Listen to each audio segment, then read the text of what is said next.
What's up, East Texas? It's your girl Ash on the beat from 104.9. You are now tuned in to the Mass Connection Hot Topics here in Mass's Barber Shop today. We got some awesome people on the panel with some very vibrant opinions, and now they're going to introduce themselves. So let's go, guys. My name is Andre Thompson, a resident of Tyler, Texas. Black business owner, former police officer.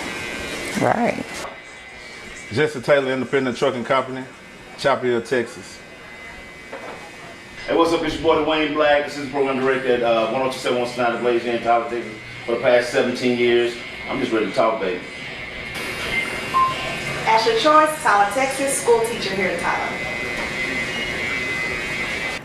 What's up? This Mass Connection, the Barber, right here at 612 North Border. Been cutting hair in the neighborhood in North Tyler for over 20 years. Just ready to talk some business. Okay, we're going to get into our first question. How is black education viewed in black culture? Do we want trades over degrees? How is our name and credibility seen in corporate America? Do we value education over sports? And we're going to get into some very authentic, very real, and very raw answers. So be ready to hear real opinions.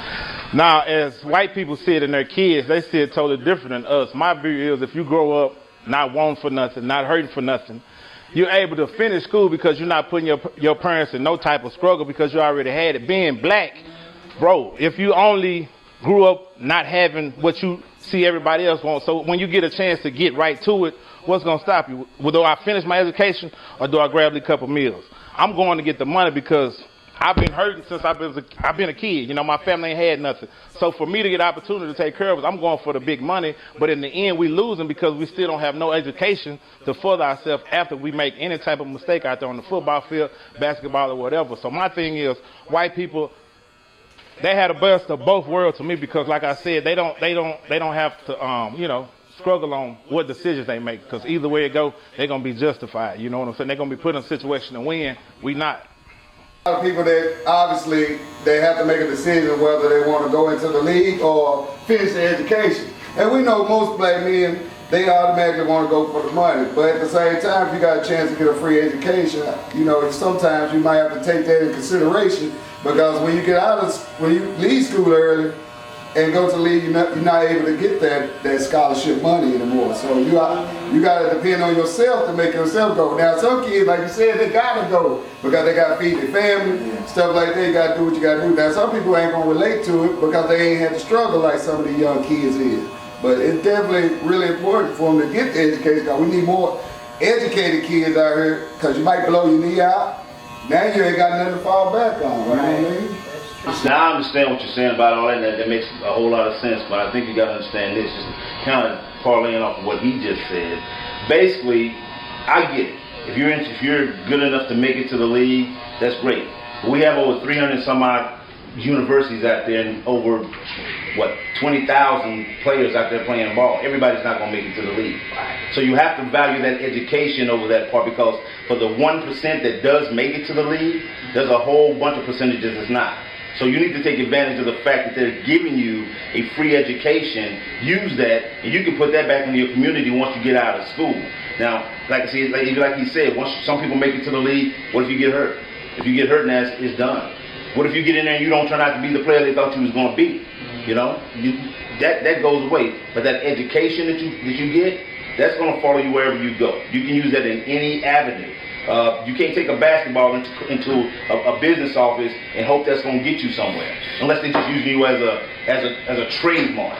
But other than that, I think in black culture, education should be more important than the actual athlete itself because, again, out of all of the guys that get a chance to go to Division I or Division II schools to get a shot at the pros, only 1 to 2% of those guys actually make it.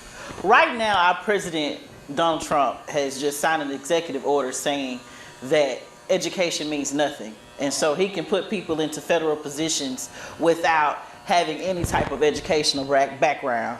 So right now, the country itself has viewed degrees and student loans and things like that as nothing compared to being in position and having white privilege.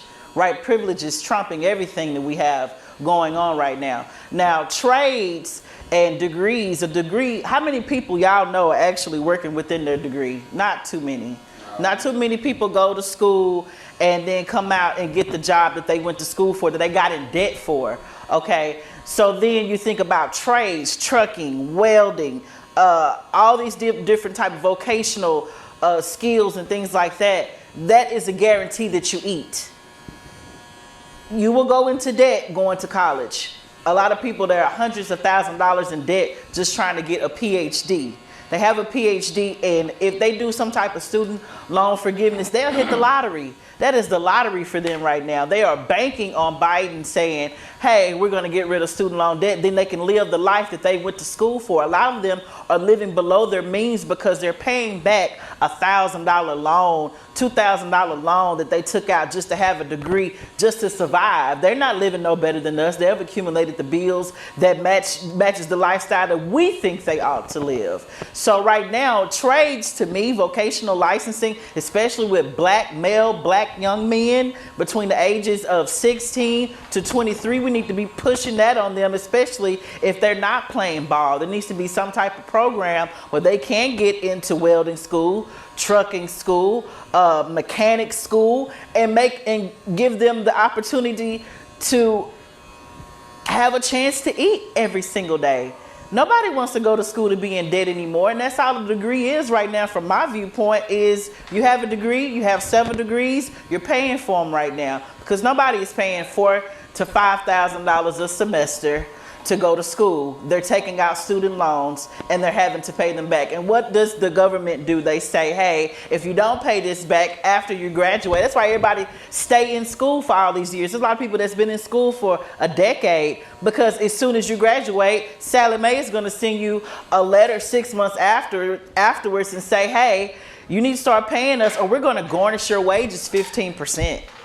As for me, I've never been interested in getting any kind of a degree or anything. I've always been a self-motivated person. I grew up with a single-parent mom, and I learned to trade early on in my life as far as how to remodel homes, electrical, plumbing, and now I'm a business owner, in which I'm very successful at doing it, and so I think that's a good option as well.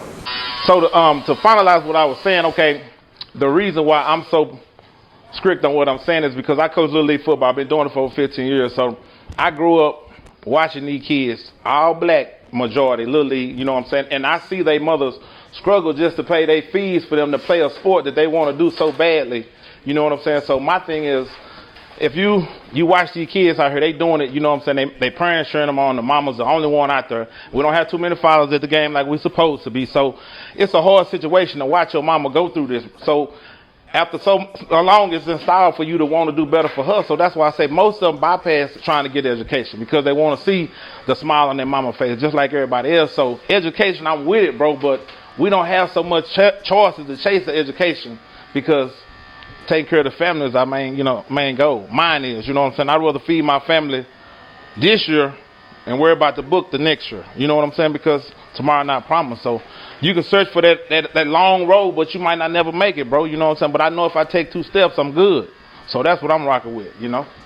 As far as trades and degrees, I'm fortunate enough that I have a degree, and I have a degree from a college and a degree from a trade, and I have a degree from the military. So my thing is, look, you know, it really comes down to what you want to do. School ain't for everybody. It's just not. You know, right? Sometimes you don't want to sit at a school for 4 years, 6 years, whatever it takes to get the degree you're trying to get. Sometimes a trade school would probably be the best way to go. Like Andre said earlier, sometimes it's just learning a trade on your own and maximizing that. I know people that have done that have been very successful doing that. But when it comes down to which one I think you should prefer, I just think you need to learn something.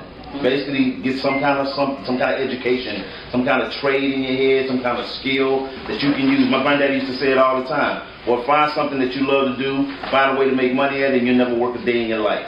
So that's the way I see it. If you want to go to school to be a doctor, go to school to be a doctor. If you want to go to a trade school to drive a truck, to do radio, because they got schools for that too, you can do that. If you want to just pick up and see somebody building on a house and go ask them how did they cut that wood, start doing that. Whatever you need to do Do what you need to do to make yourself a better person as far as getting your education or gaining a skill so that you can provide. And I do agree with you in terms of these little kids wanting to fulfill a dream for their mother, and that's all great. I'm 100% with that. But they also got to understand that what happens once you get that money. You have to know how to, you got to know how to work that money. You don't necessarily always want somebody else counting your money for you. You want to learn how to count your own money. So, because there's been a lot of athletes, very prominent athletes, that got in that same way and ended up broke. So you got to learn. You got to make sure that you're using what God gave you, because it's the one thing that nobody can take from you is your education. So just to piggyback off of what Dwayne said, I think that whether you have a trade or education, I don't think one is necessarily higher than the other, but I do think you should, fulfill your purpose if that's what you want to do. If you want to drive trucks or whatever that is, I would like to see more African Americans maybe having their own business or even just in high level positions. We need more African Americans in our school system so we can get rid of the systemic racism as well. So. It's on you.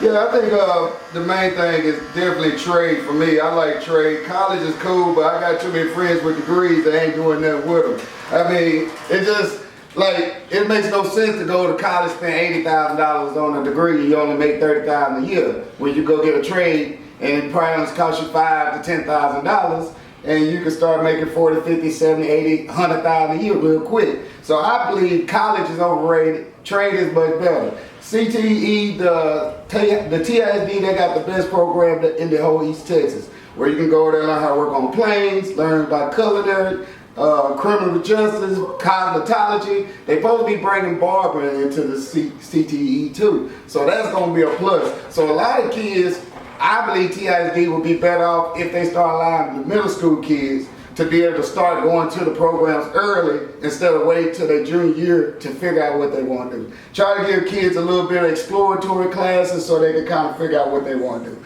But definitely trade is my pick. All right, our next question. How do white people view us in corporate America? How do they see our credentials on a piece of paper when we fill out an application?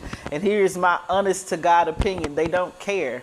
They look at your name. If your name is Shaquisha, if your name is ethnic, you got an apostrophe or extra letters, they don't even look at your credentials. I thank God that Condoleezza Rice was the Secretary of State. You know, her name was real ethnic.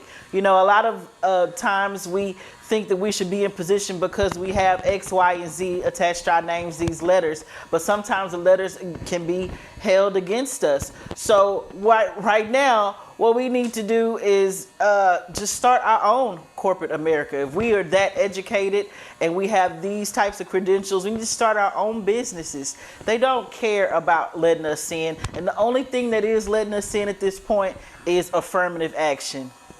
Let's ask a question for everybody. How many people believe that you go in there, you fill out an application for a job, and if you check white, more likely you'll get a call? I think if you put black, how many people think will get a call? You know what I mean? Some people probably look at an application and look for color on the application before they actually meet you in person. Now, with that being said, people go out here looking for jobs. They want to basically same quality and same pay and everything, but sometimes we find out that we don't get the same pay. Sometimes we get less pay and we don't ever find out till somebody expose it, and now we go off the handle because we feel like we've been mistreated. So, you know, I feel like you being educated, got a degree, go in there and get a slap in the face when they hire somebody that don't even have a degree, and you want to know why you didn't get the job. You should have been getting the job, you know what I mean? And if you got to sit there, I did it before, I fill out an application, and I check white, got a call immediately, you know what I mean? So I know how the game go about these jobs. A lot of people say, oh, color don't matter. Yeah, it do, it matters a lot. When you go in there and check white, most likely you'll get a call the same day. You check black, you might get a call next week. So that's my input. Okay, well, my question is, you wasn't really trying to get the job no way. I'm self-employed. Yeah, I mean, I get what you're saying, but this my thing is, for us, we're going to go with this, how they look at us, the white people look at us, black people, as you come into a job. Of course, we both have common sense to know that we're not treated equally. My thing is, I've been driving a truck for over 20 years. Me and the white guy applied for one job over 2 years ago. I had like 15 years driving experience. He had 8. I had all my endorsements. He had the main one he did not have was hazmat. We went through the job process for like 2 days. They had called me and told me that the white boy got the job, right? Wow, I said, dang, man, you know, we going back and forth because the white boy like, man, we was looking at each other application. He said, man, you going to get a job. You got too much experience. So I'm cool with that. So we get the call or whatever. And not only, I'm going to say 2 months later, because, you know, our God is good, I seen the same white boy on 49 wrapped around a pole. The total white folks trailer up. You hear me? So my thing is, whenever in doubt, you know what I'm saying, you don't have to prove yourself because a fool going to make a fool out of himself. Meaning the white people. You know what I'm saying? So I don't trust in them. I don't believe in them. I don't have nothing against them. I've had white friends that I love. It's a difference. You know what I'm saying? My thing is, either you're going to stand for something or you're going to fall for anything. So do you think it's a difference? Come on, man. If you're over 21, by now you should know it's a difference.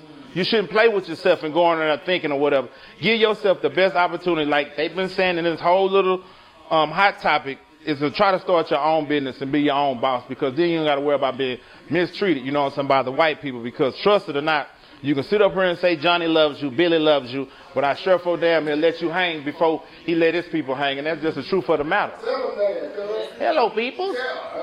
They feel like, you know, I think people need to look more into starting their own business. Everybody got a purpose in life. You just have to find what you good at, you know what I'm saying? Just like everybody in this room got some kind of purpose that they don't find. Like Black and Radio, Dre, you in the gospel music and stuff. Ash, you a radio personality, do makeup artist. Taylor, you do driving trucks, athletic type person. You Ashley's a teacher. So it's definitely worth finding what your purpose is. I wouldn't suggest sit there and depend on these jobs to keep you on, because hey, they can let you go at any time. So it's best for you to find yourself your own profession. Whatever it is, you got to find something. So you know what I'm saying? That's just my input. You know, the way I look at it is like this. I had a conversation with a guy at my job, and he said he came in there and he said, you know what, Black? Don't you think that sometimes these mothers of these black kids give their kids a strike because of the name they give them? And I just looked at him when he said it. I said, well, what do you mean? He said, like if they put their name down there and it's like a Shaquita or something like that. I'm like, I said, stop for a minute. I said, say it very slowly what you said to me. Again. And he said, what? I said, basically what you said is that mothers are misnaming their children and messing up their future. Black mothers. That's what he said to me. And I couldn't believe what he was saying at first, because I'm thinking, he has to hear what he's saying, right? But it wasn't that he didn't hear what he was saying. He just didn't know. He didn't get it.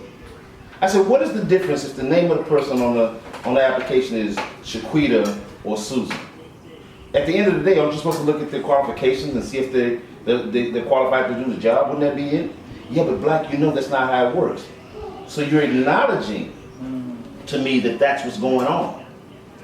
I said, now that in itself is sad. That's the reason why we're in the situation that we're in, because you're acknowledging that that's what's happening. I have to worry about how I name my child in order to determine whether or not they're going to be able to get a job. That's silly.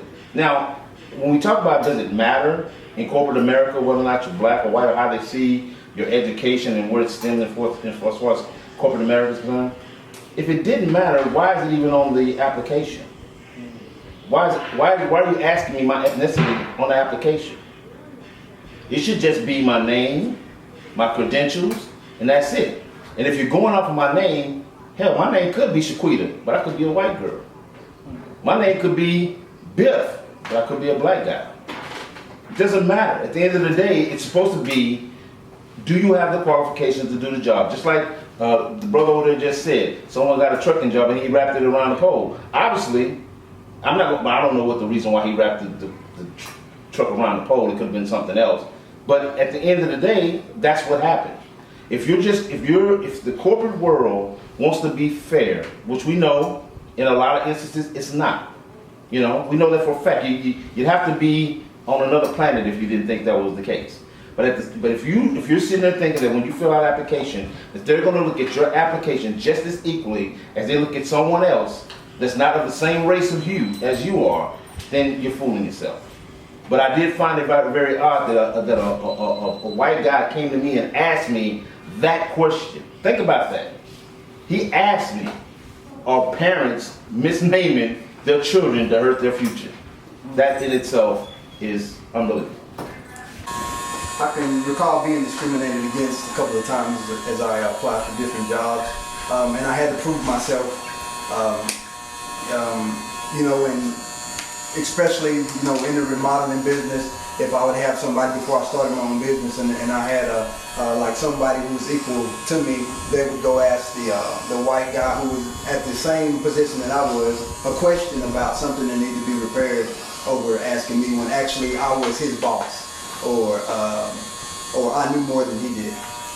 Also, there's another instance where when I was a police officer, to where I was terminated for having an accident in my police unit, in which another officer, a white officer, had actually been in a pursuit, and he rode his patrol unit, and he didn't get fired. He actually stayed on at the department probably about 6 years after I was terminated. So being a black business owner, looking through applications, if the person's name is Shaquita or Sharon, as long as they have the type of job qualifications that I'm looking for, I'm going to call both of them or either one depending on what they have. So do Sharon, if you're looking for a white person, do you think Shaquita or Sharon is black or white? I don't know, they could be black or white, it doesn't matter. How many black people y'all know their name Shaquita? Well, probably not many, but I'm just saying. You know 2 people? Oh yeah, where they from? But I'm saying it could be a black person named Sharon. Right, So right. that doesn't matter as long as they have the qualifications, they can fulfill the job. Then who cares? Same position, the person that I trained got the job, got the supervisor position. Yeah. You making me train my replacement? Yeah. Or my boss? Yeah, train my boss, somebody that didn't even have any experience in this. Everything that she's doing is what I taught her to do. But at the end of the day, when you wake up and realize that that's the pink people's company, why are you even mad? It's just understood what's gonna happen. Stop building yourself up though. But I'm being real though. Stop selling yourself dreams, man. People, hell, now we ain't gonna do that, man. But that's realistic. If me and you got a company together, and you know a white boy Chad and a black boy Chad come in there, and you see who they are, who you gonna get a job to?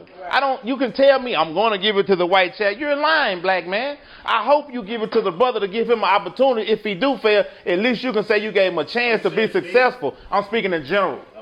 So my thing is, why you think they do that? Because they want their people to be dominant and have more money than us. How many times have we seen that we go out there to the oil field job? We new to this. I know I was when I went to the oil field. This shit looked like something amazing to me. And I was making good money. Man, white boys was doing that for so long with big trucks and big money. But they didn't turn us on because they didn't want us to make no 70, 80,000 a year.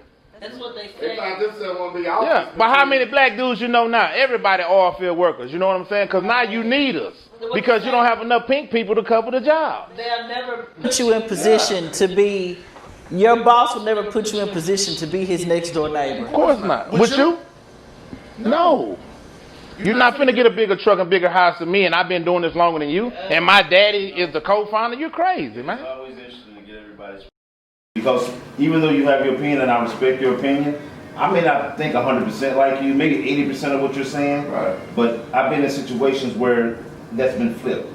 You know what I'm saying? And probably 80% of what you're saying is true. But there's a 20% in there too, where there's people like that are fair. Right. You know what I'm saying? But I appreciate learning from you how you feel, because obviously these are experiences that you've had.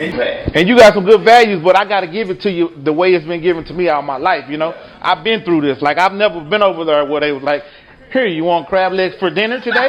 No, bro.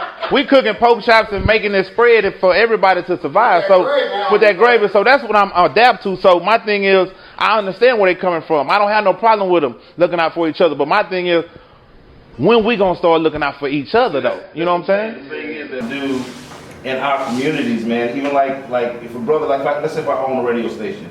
Well, of course, my first preference is to look for people that I feel comfortable with, which is what you're saying that they're doing in corporate America right now. But ultimately, I want the most qualified people for the job, and that may not be people like me. You know what I'm saying? And that's what it should be in corporate America. I don't care what your race or ethnicity is. Can you do the job? Can I count on you? In other words, if I say, hey man, I need you to run this, can I go away without looking, coming back knowing that you did exactly what I asked you to do. And in some cases we can do that, but in other cases, you know, we know how it is. If you own a business, let's be realistic one though. Right. If you own a business and you say, okay, I'm going to give my cousin Chris a shot. Mm-hmm. You know what I'm saying? Well, you give Chris a shot, and Chris know y'all family, and Chris is like showing up late, and you know, or he's not completing the task. But because y'all family, Chris feel like you should let some things slide. But if I let it slide for you, Chris, and I got Biff over here working, they watching you, and I'm not letting Biff slide. That's not good business. It doesn't matter what Biff has to say about it. It's just for me as a businessman, I'm trying to hire the best people to do the job. And Chris, even though we're family and I love you and I want to lift you up, right, you have to take advantage of the opportunity that I'm giving. Well, what's wrong with Chris? Why he ain't coming to work? Shit. That's what I'm saying. you have to take. Chris didn't get up off his ass. I'm just saying, but right, he has to take advantage of that opportunity because I'm giving you the opportunity. It's like, in other words, if I open the door for you, brother, it's up to you to walk in. Yeah. But if I open that door to you and you slowly crawling in, hey, my business has to continue on whether or not you want to walk through that door or crawl through that door. So I'm going to get the best person available to do that job. And hopefully, Chris, it's you. I'm hoping that it's you. But if it ain't you, Chris, I got to move on to somebody else. Right. You know what I'm saying? So I was going to speak about black businesses on the consumer side, since, you know, I already have that experience. I think us as black people, like I said, we need to be more, like, come together. Like, for instance, if somebody wanted to get a service from me, I shouldn't have to give you a discount because you think we're friends or that's it. Yeah. So, because if you walk into Walmart, you can't say, Walmart, can I get these shoes for $2? You get what I'm saying? But check this out. This is what I look at this guy. Y'all know look at this guy. No credit, don't even ask. Hey, that's been with me since '98. You know what I'm saying? I believe you have to pay people for their time, their craft, right, and all of that. So don't be asking for no discounts just because we family or, you know what I'm saying? It's like this, like you drive trucks. Okay, you drive trucks. I supply people. Well, I say, okay, I want to hire you to deliver my goods for me, man, because you're a brother, I'm a brother, I want to give you that business. But I give you the business, you're late with the deliveries. Right. You know, I'm getting calls back saying, oh man, when he gets here, things are messed up. Now, what am I supposed to do? You're supposed to do what's going to protect your business, of course. We're talking after the fact that you gave me an opportunity, though. Yeah, after the fact. Yeah, that's what I'm saying. That's what I'm saying. I'm more than willing to give you that opportunity, but I need you to seize hold of the opportunity that I just gave you. Because if you don't, and I also hire Biff and he does, now when I promote Biff, guess what you gonna say? What you gonna say? Man, you selling out because you gave Biff the job and not me. No, I gave the Biff the job because you know what? I ain't never had a problem with Biff. Ask this, do y'all think that as black business owners, are we scared to hire our own people? Are we kind of paranoid about it sometimes? I mean, depending on what business you in. I mean, just say for instance, we in a clothing store, or if we own a convenience store. Cause we done had a gas station here in Tyler over on Front Street that obviously said he won't hire black people because they steal. So everybody steals. Yeah, but it was just like it was basically like you were labeling all black people that works. But see, that's a mentality that person took on. Everybody steals. If you give a person an opportunity where they feel like they can get away with something, we talk about corporate America. The biggest thieves are in corporate America. How many times do you hear about somebody embezzling? How many times do you hear about Ponzi schemes? You know what I'm saying? All that stuff. So it ain't about whether or not black folks steal, white folks steal, Mexicans steal. Are you conducting your business or having these people that you're bringing into your business? Are you doing good checks on these people to make sure that you got the right folks in your business? Right. It doesn't matter whether or not they're black, white, green, or yellow. Of course, if it's a black community, a black-owned business, you're trying to keep business there. I'm trying to help this brother put food on his table. Right. But if this brother's coming taking food off mine, he gotta go. You know what I'm saying? We hold black business to a higher standard that we don't hold anybody else to that same standard. And just like the people that said on Front Street or on Gentry down the street, we keep giving our business to foreigners, beauty supplies that watch us walking around the store. They know black people steal because that's the only people that they're selling to. You don't know if white people steal or if Mexicans steal, if your products are just for black people. They're just for black people. So you can't say, hey, all black people still, that's only people that you allow in the store, because it's all the hair care. The white people aren't buying weaves and grease and stuff like that, because we have those products for us. We don't have black owned businesses. And then when we do have a black owned business, like the lady out there said, it's time, or what's that? It's about time. Green Acre Shopping Center. Black owned business. I'm sure that she's not treating people like that. You can just go in there and get what you need and come back out. But let her make a mistake. Let her catch somebody stealing, and somebody say, well, we're not going to support her no more. Her doors will be closed down. If she mistreats anybody in her store wrong, we're going to label her and put her out of business, because we hold black people at a higher standard than we hold anybody else. A black-owned restaurant can make a mistake and say, have all your food everywhere, and I'm not going back to them ever again. You know, put a bad taste in everybody's mouth. We done blasted our culture. We done blasted our people. Okay, but Domino's can have the whole pizza toppings at the top of the box, and we go back to them next year, next month, next week. McDonald's, how many times have we had a McDonald's order that's messed up? We'll go back to that same McDonald's 100 times. We're not. And reorder, and then to give them a chance to make it right and say, hey, the last time I done went to Brahms, I said, hey, last time y'all toasted my buns on the outside instead of the inside. Can you fix that this time? I went to Slim Chickens. Okay, hey, y'all leaving the napkins at the bottom of my sack. Okay, put the napkins at the top. If I go to Uncle Jack's and he ain't got, my chicken was too cold. Oh, I'm not going back to Uncle Jack's. You're putting it on social media. When I got home, my kids was hungry, and now Uncle Jack's got a bad name. Right. See, That's where we fall apart as a people, because we don't know how to treat each other. We're not holding the same standards to everybody else that we hold ourselves to. We'll destroy each other. With our generation, I'm not into destroying my generation at all. And that's what happened to Generation X. They have destroyed one another. That's why they can't come together. That's why they can't talk. And that's the reason why the millennials and Generation Z, these new kids off the block, are coming in making a change, because Generation X they've killed off one another. They really have. That's what we have to remember. We got to know our history. Everybody, if you know about Black Wall Street, you know how that was one of the most productive money-making areas in Tulsa, Oklahoma. And of course, we all know what happened to Maxwell, that fall there. Black people were working together. They had black banks. That money was funneling through that area. Oh, it was keeping that area rich. Mm-hmm. That's what we're missing in the black community today. Instead of people working together and putting black banks, you know how many black banks there are in America? You can count. There's less than 100 black banks in the United States. Yeah, in America. There's only 2 in Texas. Only 2 in Texas. If we think about that, I bet people don't even know there's a black-owned a cell phone company out of Atlanta, Georgia. But there's not a lot of black people that has this service. Because we don't trust it. You know what I'm saysaying? Because it's black. How far that service get? So, doesn't matter. I get off in the wood shit. My point is, in order for black communities to thrive, we have to understand the power of the black dollar. We have to really understand. Is our dollar real valuable? Always valuable. Well, why we don't keep it? On June 7th, July 7th, are we supposed to find out? Well, July 7th is supposed to be Blackout Day. Don't spend a dollar, only spend money in black communities. I mean, that sounds good though, but this the same people that had 300 people downtown, and hold on, let me rephrase that. These are the same black people. Let's get on our people for a minute.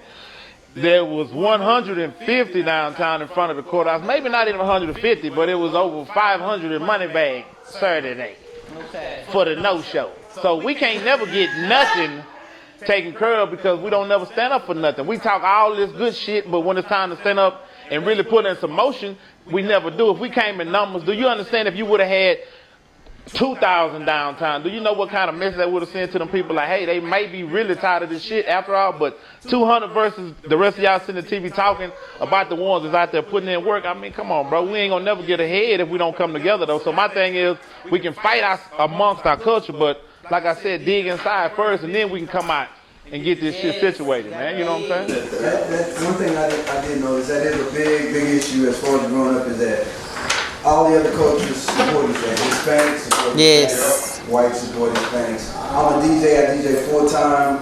I promote my butt off.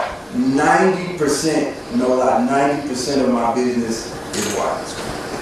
90% of it. And I promote, and I promote. So we do need to help each other and promote each other's business in order to be. But you know the problem with that is, and this is, and you guys agree or disagree. The problem with that is we as a people, we get envious of each other too easy. That's it. You know, instead of looking at the next brother saying, you know what, you're doing good, bro. Keep that work up. Now you got some brother coming behind you saying, man, he must be doing something. He must be kissing up or something. No, he's just doing his job. Just like you successful in your trucking business. Man, instead of somebody coming to you saying, they better not burn. It's gonna wreck a little bit, right? Instead of somebody coming and saying, how can I have a brother continue to thrive? You got somebody out there, man, I gotta figure out a way to take some of that business he got over there. You know?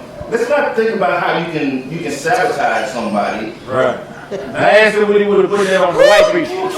We would have put that on Tom's face. That's what we want to know. Yeah, man, I put this on my face. He knew it was gonna burn. It's okay. I've been noticing that. He using that cheap shit on us blacks. But instead of us looking at each other and figure out how we can pay it forward, that's a big thing. You know, pay it forward, help the next man up. Right. Sometimes, and Chris, Chris, the man behind the camera, he knows exactly what I'm talking about in this DJ game. You know, in this DJ game, it's like that sometimes. Instead of cats trying to figure out a way to help you come up, they trying to find ways to see how they can get your business, stick your spot. You know what I'm saying? Mm-hmm. We don't look at it like, hey man, you know what? If we do this right, we can all get paid. If we do it right. But you're not worried about it. We all get paid. You just want your piece. Oh man, can I say something on that? Let me say something on that. Okay. 5 years ago, I started my own business. I'm a business owner. I have Ash Beaded Makeup Artistry. I've done so much, and that's what opened the door to radio. I started out as a makeup artist here, and I was really radical about it. I started to link up with other makeup artists and things like that, and I did the prom extravaganza where we had like a one-stop shop for prom, and you get your hair done, get your makeup done, and get your pictures and stuff done. Okay, so when I brought the makeup artists together, everybody in the city attacked me for bringing them together.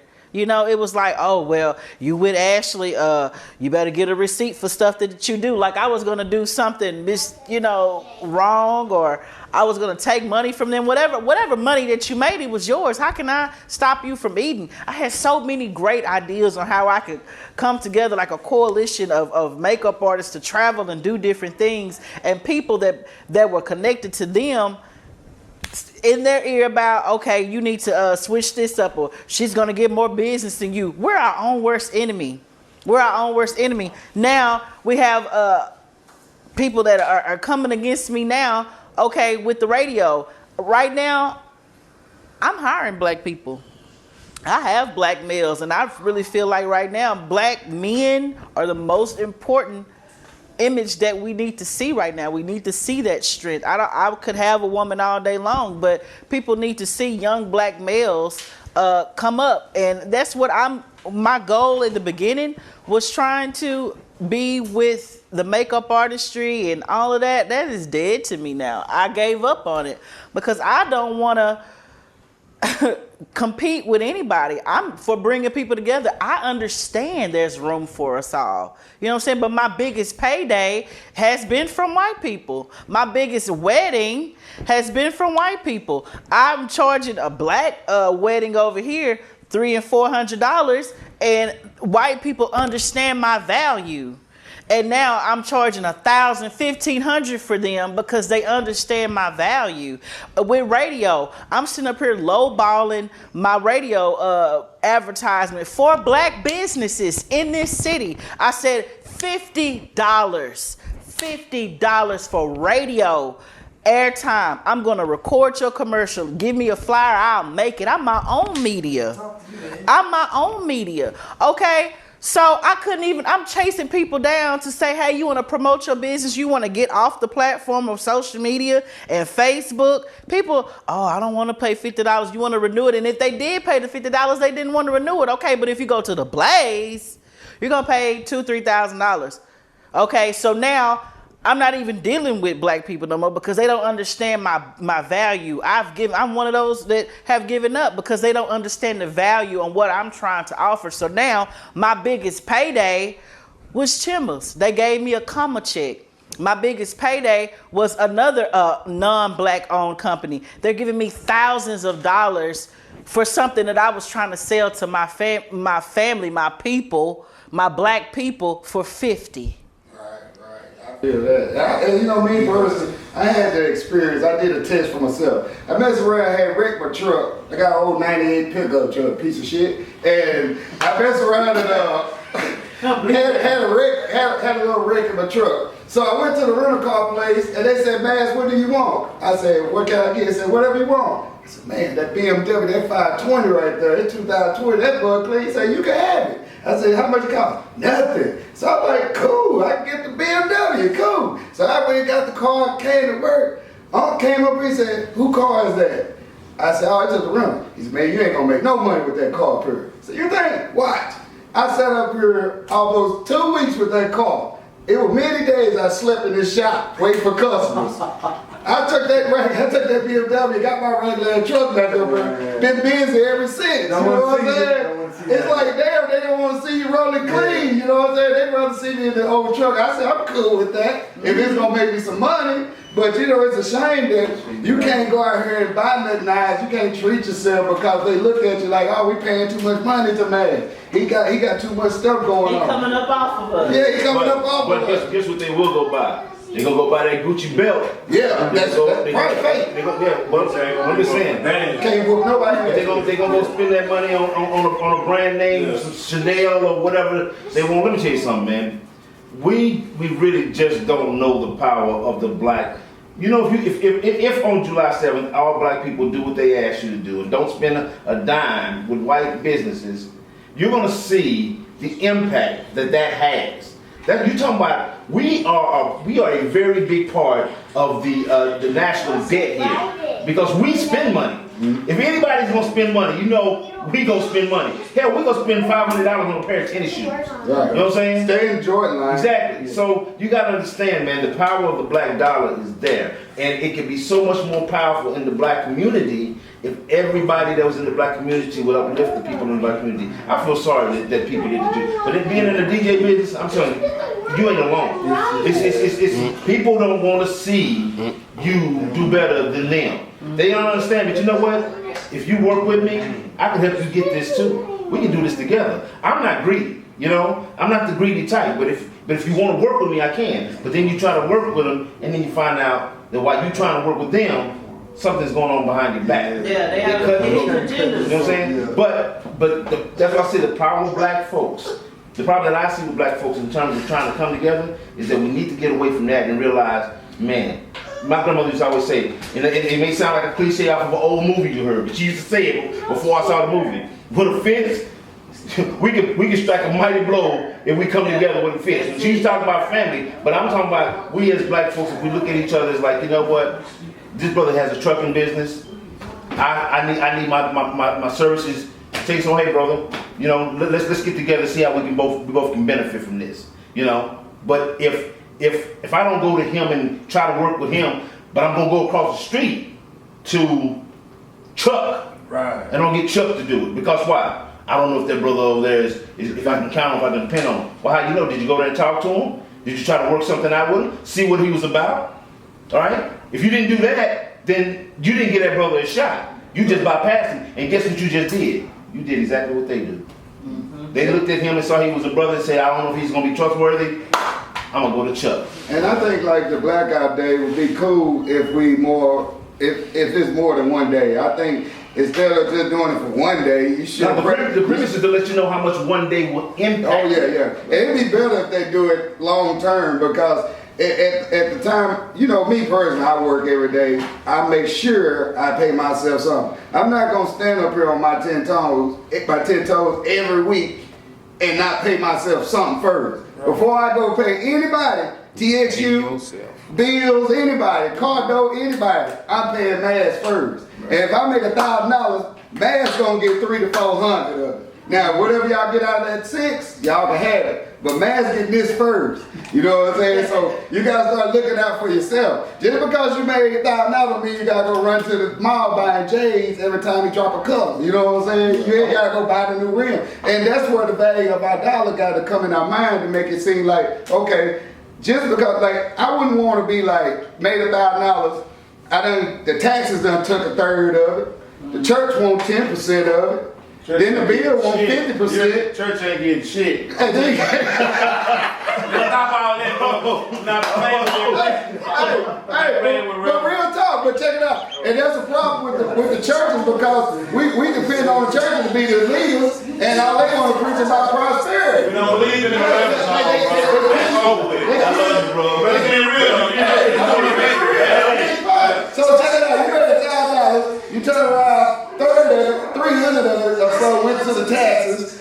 10th of it the church won't. That leaves you with like only about And the 40. sacrificial And the bills is 50. So you only give yourself 7% of your income, which is another about Coors Light and a cake and a small bottle of liquor. Well, I'm gonna say to tell me, like we said, Mrs. Dwayne went way back by using common sense. If you out here working 10 years and your back look like an onion ring, and you've been wanting this Mercedes-Benz all your life, well, listen. But you go to church, I'm not tied to this crooked preacher, and he pull up in 2 months with that same car. Who you gonna treat first? I love God. God knows everything that I do in life, but I'm gonna take care of me first. Crooked preacher, you can get that on your second job, sir, but you're not gonna get over on me, and we done help out you with Mercedes-Benz. And again, we see you next week at the banana tree. That's a banana tree. I said that. You No, he just want to get out there. So, you think about yourself like you said, bro. But hey, it's got messed up, you know what I'm saying? Because we sit here all the time. who you are. We go ahead, get your camera.